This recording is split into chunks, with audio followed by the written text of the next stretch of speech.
శివుడి మూడో కన్ను తెరిస్తే ప్రపంచానికి ఏమవుతుందో తెలుసా?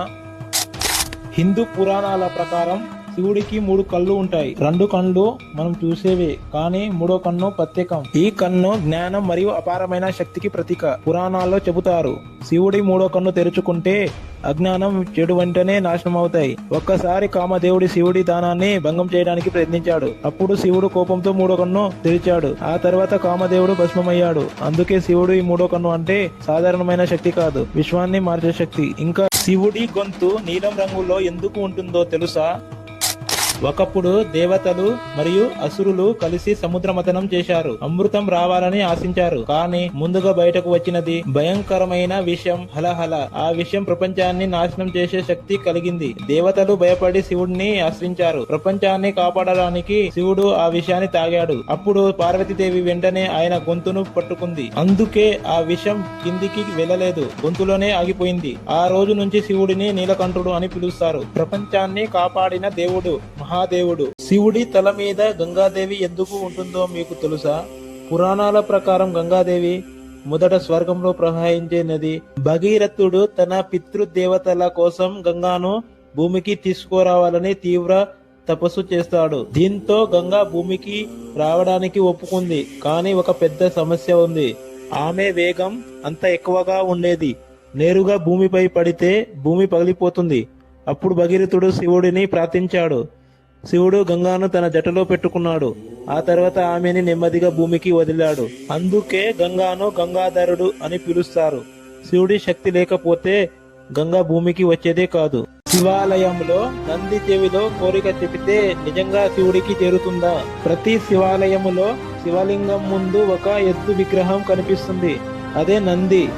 నంది శివుడి వాహనం మాత్రమే కాదు, అతను శివుడి అత్యంత విశ్వాసమైన భక్తుడు. పురాణాల ప్రకారం నంది ఎప్పుడు శివుడి ధ్యానంలో ఉంటాడు. అందుకే భక్తులు తమ కోరికను నంది చెవిలో చెబుతారు.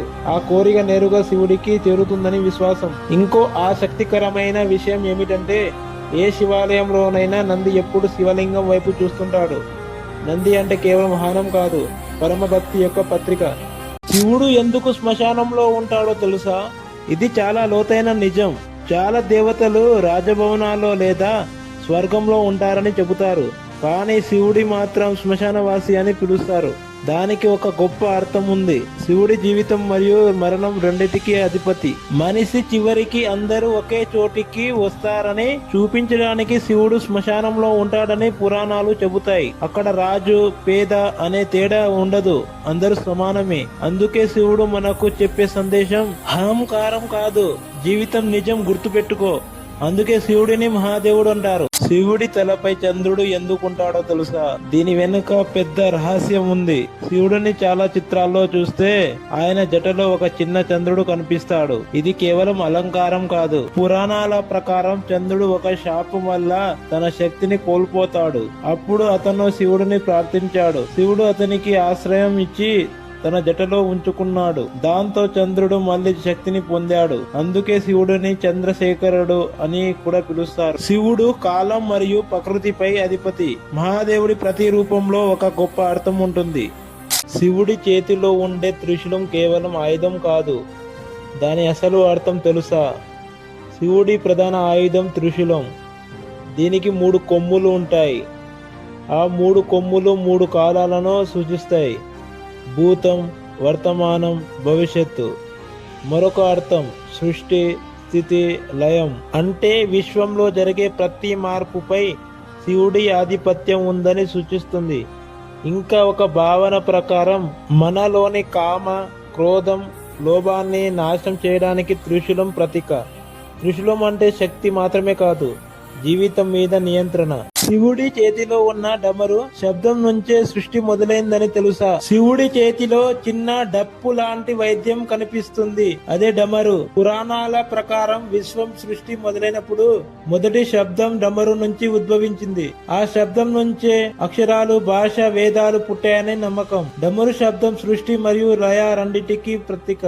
అంటే ప్రారంభం కూడా శివుడే, ముగింపు కూడా శివుడే. డమరు 2 వైపులా ఉండటం జీవితం, మరణం, సమతుల్యతను సూచిస్తుంది. శివుడి ప్రతి వస్తువు వెనుక ఒక విశ్వ రహస్యం దాగి ఉంటుంది. శివ తాండవం చేస్తే విశ్వంలో ఏమవుతుందో తెలుసా? శివ తాండవం అంటే సాధారణమైన నృత్యం కాదు, అది విశ్వంలో జరిగే మార్పుల పత్రిక. పురాణాల ప్రకారం శివుడు కోపంతో తాండవం చేస్తే సృష్టి కదిలిపోతుంది. ఆ నాట్యంలో సృష్టి, స్థితి, లయం అన్నీ ఉన్నాయి. అంటే పుట్టుక కూడా ఆయనదే, ముగింపు కూడా ఆయనదే. శివుడి తాండవం మనకు ఒక సందేశం ఇస్తుంది. మార్పు అనేది తప్పనిసరి. పాతది పోతేనే కొత్తది వస్తుంది. అందుకే తాండవం వినాశనం కాదు, కొత్త ప్రారంభానికి సూచన. మహాదేవుడు అంటే మార్పు యొక్క శక్తి.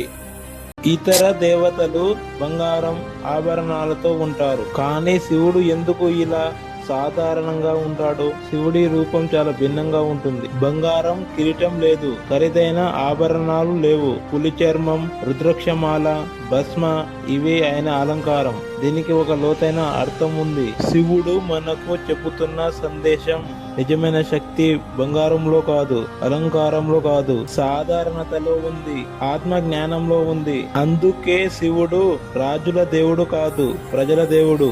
ఎవరైనా ఆయనను పిలిస్తే మహాదేవుడు వెంటనే స్పందిస్తాడు. ఇలాంటి శివుడి రహస్యాలు తెలుసుకోవాలంటే ఈ ఛానల్ ని సబ్స్క్రైబ్ చేయండి.